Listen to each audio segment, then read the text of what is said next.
করে এখন আসলে এনসিপির রাজনীতিটা হয়ে গেছে কি যুব জামাত, মানে জামাতকে ডিফেন্ড করা ছাড়া তাদের আসলে না এটা আপনি ভুল বলতেছেন। না এটা আপনি কেন ভুল বলতেছেন আমি কথা বলি। জামাত একজন শহীদের মাকে দিয়েছে, অথচ জামাতের নেতাদের বউ এই সব এইগুলো দিতে দিতে তাদেরকে শেষ। অথচ এনসিপির রাজনীতি এই মুহূর্তে জামাতকে ডিফেন্ড করা, জামাতকে পারপাসটা সার্ভ করা, জামাত সামনে একটা শিল্ড নিয়ে যাবে, সেটা হচ্ছে এনসিপি। That's there politics. বলতে পারেন না, আমি আপনার পার্থক্যটা দেখাই, আমি আপনাকে পার্থক্যটা দেখাই, আপনি দেখেন আমি আপনাকে বলি মনোনয়নটা পাইছেন, কারণ হচ্ছে দিস ইজ কথা বলার সুযোগ না। আমি আপনাকে বলি, তুমি যা শুরু করছো এখানে আসলে টক শো হয় না, এখানে বলি ঝগড়া করতে আসছো।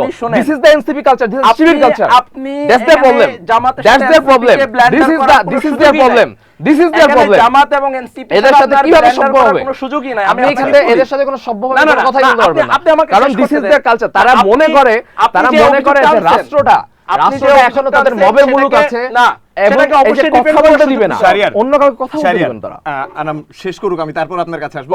উনি ওনার বক্তব্যের শেষের দিকে আছে। যে আমি যে জিনিসটা বলছি, যে দেখেন যে অন্য কাউকে কথা বলতে না দেওয়ার একটা বিষয়, আমি এখানে কথাটা বলছি, কথাটা শেষ করতে দিবে, তারপরে তাকে আমি হোয়াইট হাউসে তার কাছে সে যা মন চাই বলুক, আমি কিন্তু তার কথা বাধা দিইনি।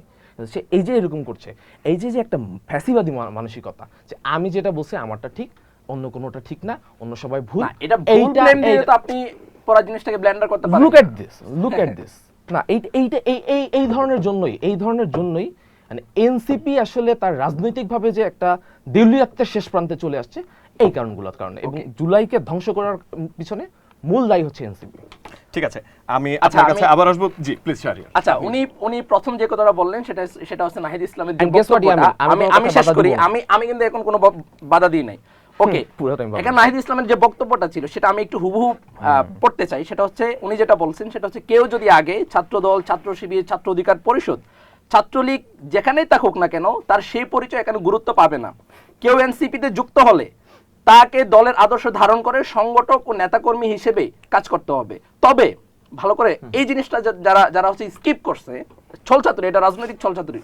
সো এখানে তবে ফেসিবাদী কর্মকাণ্ডে জড়িত, গণহত্যায় অংশগ্রহণকারী বা সমর্থনকারী, চাঁদাবাজি, দুর্নীতির অভিযোগে অভিযুক্ত কিংবা সন্ত্রাসী কর্মকাণ্ডে জড়িত কোনো ব্যক্তি এনসিপিতে যোগ দিতে পারবে না। এই তবে বলে যে ব্যাপারটাকে উনি হাইলাইট করছেন, সেই জিনিসটাকে রাজনৈতিক ছলচাতুরি ভাবে স্কিপ করে তারাই হচ্ছে মূলত এই যে বলছে যে এখানে আওয়ামী লীগকে রিফাইন করার জন্য নাহিদ ইসলাম কাজ করছে। সো দিস ইজ দ্যাট, মানে তাদের যে ন্যারেটিভটা গ্রাউন্ডে কিন্তু এরকম একটা কথা আছে যে বিএনপি সংরক্ষিত নারী আসনে আওয়ামী লীগ থেকে আসা তাদেরকে মনোনয়ন দিচ্ছে, এমন একজনকে দিচ্ছে নাহিদ ইসলাম, সে হলো ওপেনে মাইক হাতে ধরে বলছে যে আওয়ামী লীগের, ছাত্রলীগের পোলাপেন তোমরা এনসিপিতে চলে আসো। সো এই যে রুটি ভাগ করা করি